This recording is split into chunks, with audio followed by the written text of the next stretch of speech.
지금 부동산 시장의 공기가 완전히 바뀌고 있습니다. 하루라도 빨리 파는 게 유리하다는 신호가 시장에 퍼지면서 강남과 마용성 등 핵심 지역에서 급매물이 쏟아져 나오기 시작한 겁니다. 그동안 신고가를 경신하던 강남 아파트들은 호가를 몇 억씩 낮추어 던지고 있지만 이제는 매물을 받아줄 수요 심리가 사라져버린 상황입니다. 그동안 역대 정권들은 말로는 집값을 잡겠다고 호언장담하면서도 정작 투기의 심장부인 강남과 마용성이라는 자금의 혈관은 건드리지 못했습니다.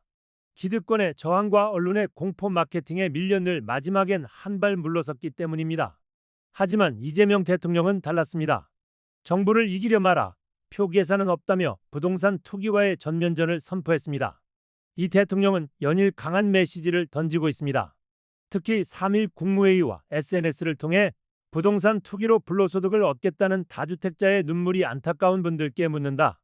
높은 주거비용으로 결혼과 출산을 포기하는 수백만 청년들의 피눈물은 안 보이느냐? 며 일갈했습니다. 투기 세력을 향해 마귀에게 최소한의 양심마저 빼앗긴 것 아니냐? 는 독설을 퍼부을 정도로 이번 싸움을 국가의 생존이 걸린 도덕적 전쟁으로 규정했습니다. 이런 대통령의 단호한 의지에 청와대 참모진도 즉각 행동으로 응답했습니다. 강유정 대변인이 용인 아파트를, 김상호 춘추관장이 강남 빌라 6채를 매물로 내놓으며 솔선수범에 나선 겁니다. 과거 정부 공직자들이 말로만 개혁을 외치며 다주택을 유지하던 위선적인 모습과는 천양지검입니다. 이 대통령은 이를 두고 팔라고 시켜서 파는 정책은 효과가 없다. 시장 자체가 투기보다 실거주가 유리하도록 시스템을 개혁해야 한다. 고 강조했습니다. 강제로 파는 쇼가 아니라 버티면 손해를 본다는 합리적인 판단을 시장이 하도록 유도하겠다는 것입니다. 그런데 이 엄중한 상황에서 국민의힘 장동혁은 도대체 뭘 하고 있습니까? 4.1 교섭단체 대표연설에서 뜬금없이 영수회담을 요청하더니 내놓은 대책이라는 게 선거 연령 16세 하향입니다. 집값이 흔들리고 투기와의 전쟁이 벌어지는 민생 현안의 정점에서 야당 대표가 던진 카드가 고작 16세 선거권이라니 헛발질도 이런 역대급 헛발질이 없습니다. 결국 국민의힘의 본질은 투기 옹호입니다. 부동산 거품이 유지되어야 자신들의 지지층인 투기 세력이 돈을 벌 수 있기에 국가 시스템이 망가지든 말든 딴청을 피우며 시간을 끌고 있는 겁니다. 장동혁은 앞에서 헌정 질서 파괴 운운하며 정부를 비난하면서도 뒤로는 영수회담을 구걸하는 전형적인 이중잣대를 보여주고 있습니다. 또한 대장동이나 통일교 게이트 등 해괴한 3대 특검을 내세우며 민생은 뒷전인 채 오로지 정쟁과 발악에만 골몰하고 있습니다. 정리하자면 이번 이재명 정부의 부동산 개혁은 이전의 실패와는 차원이 다릅니다. 대통령이 직접 전면전을 지휘하고 참모들은 기꺼이 집을 내놓으며 진정성을 증명하고 있습니다. 이에 불안을 느낀 투기 세력이 매물을 내놓으며 강남과 마용성에 견고하던 카르텔이 무너지고 있습니다. 우리는 이번 기회에 똑똑히 기억해야 합니다. 투기꾼들뿐만 아니라 다주택자의 눈물을 걱정하며 세금 폭탄 프레임으로 국민을 겁주는 기득권 언론과 국민의힘이야말로 망국적 투기를 조장해온 공범들입니다. 이 대통령이 추진하는 시스템 정상화가 끝까지 흔들림 없이 추진되어 청년들의 피눈물을 닦아줄 수 있도록 끝까지 지켜보고 지지해야 합니다. 오전에 글을 올렸는데 부동산에 관련해 가지고 여러분 이거 나는 합니다 라고 글을 올렸어요. 일단 글 보시고 우리 얘기 나눠보죠. 부동산 투기로 불로소득 얻겠다는 수십만 다주택자의 눈물이 안타까우신 분들께 묻습니다. 이들로 인한 높은 주거비용 때문에 결혼 출산을 포기하는 수백만 청년들의 피눈물은 안 보이십니까? 돈이 마귀라더니 설마 마귀에게 최소한의 양심마저 빼앗긴 건 아니겠지요?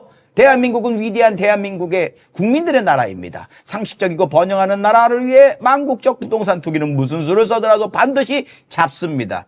이전에 실패했으니 이번에도 실패할 걸 기대하고 선동하시는 분들께 알려드립니다. 자, 먼저 부동산이 유일한 투자 수단이었지만 오늘 코스피 오르듯이 대체 투자 수단이 생겼습니다. 다릅니다. 두 번째, 국민이 변했습니다. 부동산이 압도적이었지만 이제 투자 수단 2위로 내려앉았습니다. 마지막으로 요게 중요해요. 권력이 달라졌습니다. 공약 이행률 평균 95%입니다. 저는 절박한 후보 시절에 한 약속조차도 지키려고 노력했습니다. 95%입니다. 내가 지금 이제 대통령이 됐는데 빈말을 할 이유도 없습니다. 다음. 엄포라고 생각하시는 분들, 다주택자의 눈물 안타까워하면서 옹호하시는 분들 맑은 정신으로 냉정하게 편한 현실을 직시하기 바랍니다. 자, 그 엄중한 내란 극복하고 새롭게 출발하는 위대한 대한민국, 이 명백한 부조리, 부동산 투기 하나 못 잡겠습니까? 엄포가 아니라, 협박이 아니라 모두를 위해 필요하고 유용한 일이어서 권고드리는 겁니다. 마지막 탈출 기회입니다. 이재명은 합니다. 대한민국은 합니다. 뭐 군더더기가 없고 뭐 설명이 필요 없는 게 저거 읽으면 그냥 누구나 다 이해할 수 있는 강력하면서도 아주 쉽고 명료한 말로 설명을 해놨습니다. 굳이 뭐 덧붙일 말이 있다면요. 다주택자들이 진짜 눈물을 흘리긴 흘려요. 진짜? 아, 그러네. 그러네. 이게 기사 제목을 그렇게 뽑는 경제지들이 있더라고요. 다주택자의 눈물, 뭐 네. 100일 안에 어떻게 뭐 팔라는 말이냐, 뭐 이런 얘기하면서. 그 있나요? 기사 있는 거? 예. 기사 아까 잠깐 준비를 해서 봤는데 이 기사를 이제 오마이뉴스에서 이 푸세식 언론들이 쓰는 제목들을 비판한 거예요. 다주택자 눈물 꺼낸 보수 경제 언론. 예. 요 얘기를 올려놓으시고 이 기사를 올려놓은 다음에 팔고 싶어도 못 판다, 뭐 네. 이런 얘기들. 이쯤 되면 정부에서 오마이뉴스에 전폭적인 지원을 좀 해야 되지 않는가라는 생각이 듭니다. 노무현 대통령은 그렇게 해주셨거든요. 물론 그렇게 큰 규모긴 한 건 아니지만 마음으로 말이죠. 그렇습니다. 자, 이제 사실 그 부분 말씀을 하시더라고요. 뭐 이제 경제지에서도 얘기하는 게. 네. 뭐 토지거래 허가구역으로 다 묶어놓고 그리고 이제 대출도 다 막아놓고 집을 팔라고 하면 어떻게 파냐, 네. 누가 사냐 이제 이야기를 하는데 대통령의 의지가 거기 있는지는 모르겠지만 실제로 강남 부동산 시장에서는 급매물이 나온다는 거잖아요. 네. 그러니까 뭐 방향성으로 보면 그렇게 급하시면 급매로 팔면 되는 겁니다. 그렇지. 1억 때리고 뭐 2억 낮추고 3억 낮추면 팔리죠. 네. 30억짜리 집을 25억에 팔면 팔리죠. 그거는. 팔리죠. 확 팔리죠. 그런 방향이 하나가 있는 거고 그렇게까지 내가 낮춰서 팔고 싶지 않다 그러면 정부의 정책 방향을 안 팔면 죽인다는 게 아니에요. 네. 세금을 내놓는 거지. 아니 갖고 계시면 돼요. 네. 대신 나중에 팔 때 세금을 많이 내면 된다. 아니 많이 남겼으니까 많이 내는 거니까. 뭐 네. 그건 너무 자연스러운 거잖아요. 그렇습니다. 소득을 많이 거뒀으면 세금을 많이 낸다. 그 합리적인 방향성에 동의하면 되는 거다. 이제 이런 문제거든요. 그렇습니다. 그 얘기를 하는 거죠. 버틸 분들은 버티는 거예요. 근데 청와대에서도 입장이 나왔어요. 하도 장동혁하고 저것들이 깐죽깐죽대면서 대통령 집 하나 있는 거 팔아라. 그리고 대통령실 있는 사람들 다주택자 다 팔아라. 이따위 얘기를 하니까 맞다 그것도 팔기를 권고한다. 대통령실 직원들도 안 팔면 세금 내면 세금을 되고. 내면 되는 거지. 그라죠잉. 그러니까 일부 언론에서 뭐 10억 벌어가지고 8억을 세금 낸다 이런 식으로 하는데 그게 아니죠. 2억을 번 거지. 아무것도 안 하고 그러죠. 내가 거기에 집 샀다라는 그 이유 하나로 불로소득을 2억을 얻은 거예요. 그렇습니다. 이거 돼야 그 전에 정부에서 팔라고 할 때 팔고서 피눈물을 흘렸던 안 사고 기다렸던 사람들 이런 분들의 마음이 조금은 그래도 저분들이 훨씬 많이 벌었지만 그렇죠, 그렇죠. 예. 일산 그 고양시 일산구인가요? 거기 사시는 이제 강성범이라는 분이 계신데 아 그분 요만한 위안이라도 좀 삼게 이번에는 정말 다 팔아서 집값 좀 안정되고. 근데 그렇게 되게. 저는 이제 이렇게 생각해요. 이재명 대통령 얘기도 아니 팔고 싶으면 팔고 팔기 싫으면 나중에 양도소득세를 지금 당장 내는 것도 아니에요. 네. 나중에 자기가 갖고 있던 이제 투자 수단으로서의 그 부동산 가격이 많이 오르면 많이 벌었잖아요. 네. 많이 벌면 세금 좀 내면 되지. 아니 우리는 뭐 변호사가 고소득군이라고 하지만 소득을 많이 벌면 네. 소득세를 많이 내잖아요. 맞습니다. 아니 양도를 통해서 소득을 많이 얻었으면 소득세를 많이 내는 거거든요. 네. 그냥 간단한 법칙이고 그리고 이제 오늘 대통령의 SNS에서 이제 주목해야 되는 포인트는 네. 어차피 당신들이 2채, 3채, 4채, 5채를 갖고 있는 이유가 투기하려는 거 아니냐. 그러니까 투기가 사실 뭐 그 자체로 나쁘다기보다 대통령이 악마화해서 이런 얘기를 하는 게 아니고 그게 좋은 투자 수단이라고 생각했었으니까 오랫동안 많이 가지고 있었으니. 네. 근데 지금 정부에서 방향을 바꿔가지고 대체 투자 수단을 만들었지 않냐. 네. 수익률을 계산을 해봐라. 양도소득세 중과를 맞고도 수익률이 더 좋다고 생각하면 그냥 부동산을 들고 있으면 되고. 네. 소득세 차원에서는 압도적으로 주식시장이 유리하거든요. 맞습니다. 저희 일산집 같은 경우에는 16년 됐거든요. 네. 하나도 안 올랐어요. 그런 데도 있어요. 그런 데도 있을 수 있지. 훨씬 더 뭔가 올라요. 좀 삐뚤가. 헬마는 집 짓자마자 중요한 건 시세가 없어요. 사겠다는 사람이 저는 없으니까. 단독주택이기 때문에 저는 제 평생에 부동산으로 돈을 벌겠다는 생각을 해본 적이 없습니다. 네. 부동산으로 돈 벌겠다는 사람은 땅을 사서 집을 짓지 않아요. 그 진짜 바보 같은 결정이거든요. 모두가 이런 마음을 품는 나라가 돼야 됩니다. 부동산으로 돈 버는 시대는 끝났다는. 그러니까 이제 말하자면 대체 수단으로 옮겨가라라는 얘기까지 해주는 거잖아요. 네. 투자로 수익이 안 날 것 같으면 다른 투자 수단을 생각해라. 네. 이런 얘기인 거죠. 그렇습니다. 자, 근데 이것조차 사실은 그 어떤 대통령도 쉽게 못했던 진짜 겁나는 일입니다. 이걸 대통령께서는 지금 강력하게 본인이 직접 본인의 육성으로 얘기하듯이 밀어붙이고 있는 거예요. 정말 큰 승부를 걸었다는 생각이 들고 다들 선거 앞두고 세금이 금기어라고 얘기를 하지만 이걸 극복하는 오히려 이것이 선거에 엄청난 도움이 되는 그런 역사를 한번 만들었으면 좋겠다. 예, 느껴지고 예, 아무튼 뭐 대통령의 정책이 잘 성공하도록 우리는 열심히 응원해야 되겠다라는 말씀까지. 근데 사실 오늘 저기 오전 국무회의가 좀 기다려졌습니다. 왜냐하면 최근에 대통령께서 계속 SNS로 통해서 직접 말씀하셨기 때문에 오늘도 관련된 이야기가 나오지 않을까 했는데 오전 국무회의가 예정돼 있었는데 오후 2시로 미뤄졌어요. 그래서 아마 뭐 급한 일이 뭐 있으신 것 같아요. 그래서 오후 국무회의를 보면 될 것 같고 아마도 그 미국발 그 관세 때문에 뭐 급히 회의를 하시나? 아무튼 윤석열이처럼 술 처먹고 늦게 와가지고 안 하는 건 이재명 대통령이 사흘 연속 소셜미디어에 부동산 투기를 언급했습니다. 부동산 배급이라는 야당의 비판에 시대착오적 종북몰이라고 꼬집었습니다. 국민의힘은 대국민 협박이라고 목소리를 높였고 민주당은 대통령이 집값까지 잡을까 두렵냐고 했습니다. 이재명 대통령이 소셜미디어 X에 올린 글입니다. 지난달 29일 정부가 발표한 공급 대책을 부동산 배급이라고 비판한 국민의힘 관련 기사를 공유하며 망국적 부동산 투기 옹호도 시대착오적 종북몰이도 그만하라고 꼬집었습니다. 지난달 31일 부동산 정상화는 표계산 안 하고 비난을 감수하면 할 수 있다며 다주택자들을 향해 마지막 기회를 잡으라고 한 글을 시작으로 사흘 연속 SNS에 게시한 부동산 관련 글만 6개입니다. 청와대는 대통령이 의지를 드러낸 것이라며 앞서 밝힌 5월 9일 다주택자 양도세 중과 유예 종료도 재확인했습니다. 국민의힘은 이런 메시지를 두고 대국민 협박, 호통 경제학이라고 비판했습니다. 집값이 안 잡혀서 분노 조절이 안 되는 모양인데 포크레인 몰고 호통친다고 잡힐 집값이라면 그 쉬운 것을 왜 여태 못 잡았습니까? 국민의힘 소속인 오세훈 서울시장은 정부의 공공주도 6만 호 공급 대책은 실효성이 없다며 원래 서울시가 계획한 민간주도 25만 4천 호 공급에 더 속도를 내겠다며 맞불을 놨습니다. 대출 제한을 걸어놨기 때문에 사업이 빠른 속도로 가지 못하는 곳에는 서울시가 일정 부분 재원을 지원한다든가 하는 방법을 통해서 더욱더 빠른 속도로 진행될 수 있도록 또 여야정과 서울시가 함께하는 사자 협의체 구성도 제안했습니다. 민주당은 대안 없는 정책 회방을 멈추라고 촉구했습니다. 한다면 하는 이재명 대통령이 집값까지 잡을까 두려운 것 아닙니까? 인디언 기후정식 정책 실패 기도를 멈추고 민생에 적극적으로 협력하시기를.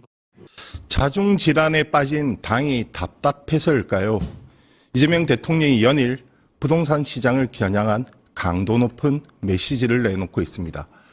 역대 민주당 정부의 최대 골칫거리였던 부동산 문제 해결을 위한 확고한 의지도 분명히 했습니다. 관련해서 이지은 민주당 대변인 한동인 뉴스토마토 기자와 함께 이야기 나눠보겠습니다. 두 분 안녕하세요. 안녕하세요. 네, 안녕하세요. 먼저 한 기자, 지금 대통령이 연일 SNS를 통해서 특히 부동산 관련해서 메시지를 내놓고 있는데 그 메시지들 하나하나 일단 뜯어보죠. 네, 뭐 일단 어제 올린 글을 보면 어제 아침에 방송할 때 올렸던 글인데요. 이재명 대통령이 망국적 부동산 투기 옹호도 시대착오적 종북몰이도 이제 그만하시면 어떨까요? 라면서 국민의힘에서 지금 이재명 대통령이 내놓은 공급 대책에 대해 부동산 배급이라고 비판한 것에 대해서 직접적으로 얘기를 했고요. 네네. 그리고 언론에 대해서도 지금 대체 왜 망국적인 투기의 편을 들고 있느냐. 다주택자 편들기는 저급한 사익 극우 집단과 같은 생각이다 이런 비판도 했고 네. 또 국민의힘에는 여러 차례 비판을 했는데 뭐 언어의 기본적 맥락과 의미를 이해하지 못한다라고 했습니다. 이게 지금 코스피 5천과 계곡 정비 사업을 쉽게 했는데 부동산 정책도 그만큼 쉽게 할 수 있다라고 얘기했던 것을 국민의힘이 비판한 것을 놓고 이런 비판을 내놓은 바 있습니다. 대변인님 어떻게 보십니까? 그 부동산 문제 같은 경우는 솔직히 이 민주당 정부의 그동안에 골칫거리였던 것은 분명한 사실입니다. 네. 특히 문재인 정부에서 부동산이 폭등하면서 정권을 내주는 하나의 단초가 되었고, 근데 이재명 대통령이 지금 강한 자신감을 보이고 있단 말이죠. 시장과의 좀 충돌도 보이는데 어떻게 보고 계십니까? 저는 이제 그 이 부동산 정책이 굉장히 중요하기 때문에 네네. 지금 어떻게 보면 이제 사활을 건다라는 표현을 맞을 수도 있을 정도로 이재명 대통령께서 이제 집중을 하고 계시는 모습입니다. 네네. 저는 반드시 필요하다고 보고요. 네네. 그래서 이제 그런 모습 뒤에는 두 가지가 있다고 생각합니다. 첫 번째는 정책의 일관성입니다. 지방선거로 인해서 혹시라도 이번에도 중과세 그렇죠. 유예가 연장되지 않을까라는 네네네. 기대 심리가 있을 수가 있는데 네. 그런 건 잘못된 기대 심리다라는 못 것을 박았죠. 맞습니다. 네. 선제적이고 확실하게 좀 보여주려고 하는 것이고 두 번째는 머니무브입니다. 코스피 5천 시대를 맞으면서 부동산에 특히 우리나라 같은 경우에는 부동산에 너무 많은 돈이 묶여 있지 않았습니까? 네네. 그것을 주식 시장으로 좀 이제 이동시키려는 목적이 있다.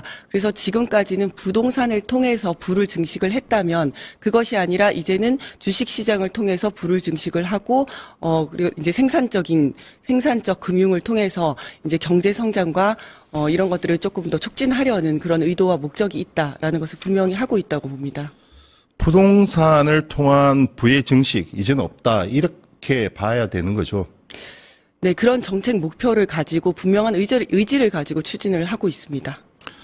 한 기자, 문제가 되었던 다주택자 양도소득세 중과유예 네. 분명하게 이제 선을 그었는데요. 네. 그러면 5월 9일 종료되는 것이 확실합니까? 네, 확실하다고 보는 게 맞을 것 같습니다. 이제 어제 강유정 대변인도 다시 한번 확인을 했고, 어제 이제 좀 설명이 있었는데, 청와대 내부 이제 설명이 있었는데, 이재명 대통령이 계속해서 공통적으로 내는 메시지는 다주택자 이제 양도세 중과 유예를 반드시 중단한다는 거는 이거는 일단 분명하게 가져가겠다라는 겁니다. 근데 이제 혼란이 살짝 있었던 건 김용범 정책실장이 일단 뭐 실수요라든지 매도하는 과정에서 생기는 문제가 있기 때문에 한두 달 기술적인 뭐 조치가 있을 수 있다라는 얘기를 하긴 했는데 일단은 청와대에서는 확실하게 종료하겠다라는 게 입장입니다.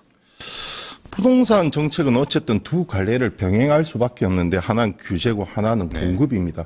지금 어느 곳에 좀 더 방점을 찍고 있나요? 일단은 공급도 지금 방점을 찍고 있는 거고 그래서 이제 129 대책으로 공급 대책이 나왔던 거고 그리고 이제 지금 어떻게 보면 두 가지 갈래라고 하셨지만 어제 김민석 총리 얘기를 좀 들어보면 네네. 한 5가지 정도의 분명한 방향성이 있습니다. 일단 첫 번째는 지방균형 발전으로 부동산 문제를 푼다는 것이고 그 다음에는 과도한 수요 억제 정책을 펼치겠다.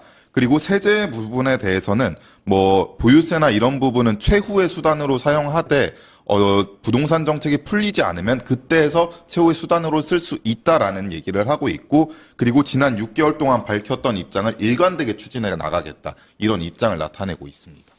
대변인. 네. 좀 아쉽지만 당의 목소리는 지금 보이지가 않습니다. 대통령과 정부의 의지나 정책 방향은 분명히 보이는데 네. 당은 지금 또 다른 이제 화약고에 휩싸이면서 방향이 보이죠. 당의 방향은 어떻습니까? 부동산 문제 해결을 위한.